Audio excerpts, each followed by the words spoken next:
Matthew Cramer was diagnosed with autism as a toddler. Today, with the use of an alternative method of communicating, Cramer is flourishing as a student at the String Theory School in Philadelphia.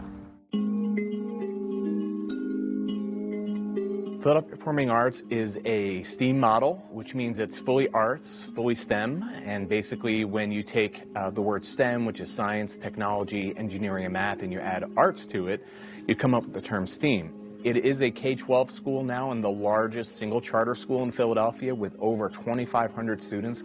Every student has an opportunity to choose a passion that they're interested in. We also really believe in multiple intelligences and allowing kids to figure out what type of learners they are, what type of creatives they are, and that's really the environment that we have for kids that supports them at every age. I've had lots of experience with students on the autism spectrum using other forms of nonverbal communication, but Matthew is my first student using a letterboard. Everything looks really good. How is French class? Julie and I are grateful to String Theory for giving him a chance and saying, you know what, this is experimental, but we're willing to experiment. Marty. He spelled it in French. Cool. I'll give you more, Matthew, if you want more, honey. He was a beautiful child, beautiful baby. There you go. I was able to connect with Matthew. A mother knows that, you know. You can look into each other's eyes, and he was responsive. He was aware. He was not necessarily in his own world. He was sort of heading towards 15 months, 18 months. His language was not developing the way it should have. Also seemed to be doing some repetitive behaviors and what's called stimming, where he'd watch, let's say, Baby Einstein videos. He loved those videos. And we found him, you know, sometimes flapping his arms while watching the videos. Sometimes he'd sort of get engrossed in shadows and walk back and forth repetitively, watching the shadows on the walls. Classic autism, mild to moderate is his diagnosis. It's frightening to hear that because you're unprepared. Yeah. And I was thinking, you know what, it's not the end of the world. And it's going to be a huge challenge, but I felt in the end that we would be successful.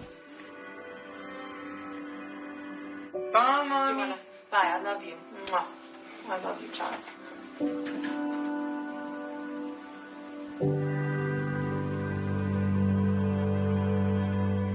He was at a public school, an elementary school, and he was in an artistic support program. Academically, there was always a problem.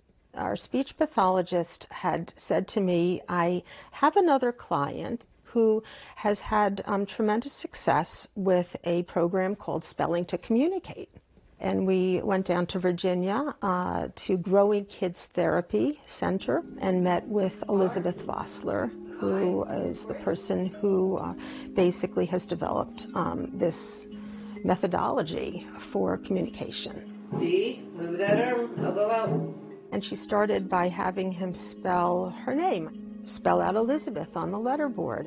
She gave him a choice as to what to read about, and he chose amber and how amber fossilizes over 130 million years. She said, oh, what are we learning about?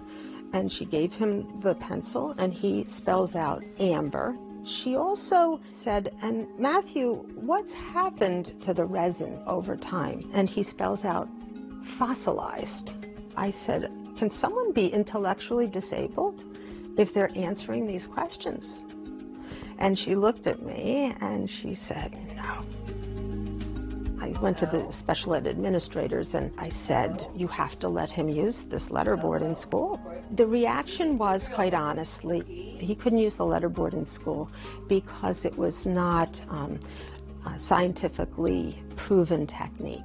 He's intellectually, I feel, above where a lot of the kids are. He's in honors classes.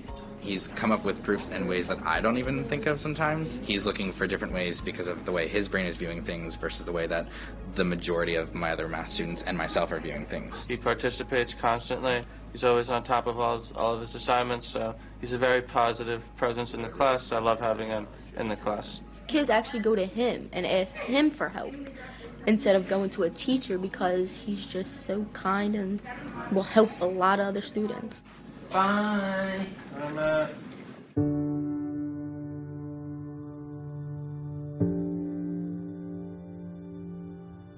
Matthew has a rich imagination, which was fascinating to discover. Do you have any artists who inspire you or your artwork? Vincent van Gogh.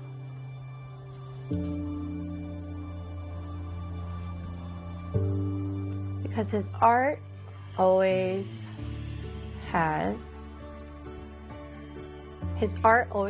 a double meaning. Because he has apraxia, all motor challenges are really difficult. I have to learn to coach the body and not necessarily like, yes, that's correct, no, that's incorrect. It's more of like, keep pushing your body, move your eyes to where it needs to go, too soft, too hard, prompts like that. Ready? String theory has allowed him and accommodated him. Of course they allowed him to use the letterboard in school. They knew that he needed a communication partner to be with him in school, to hold the letterboard, and to help regulate him. Before this, he was not able to share his thoughts, his ideas. We think that this is a model that really is reflective of what urban education can look like. They're growing into the world's next creative leaders. What do you like the most about attending this school? What does this school mean to you? The amount of acceptance is surreal. Everyone has one motive, and that is to progress as a community.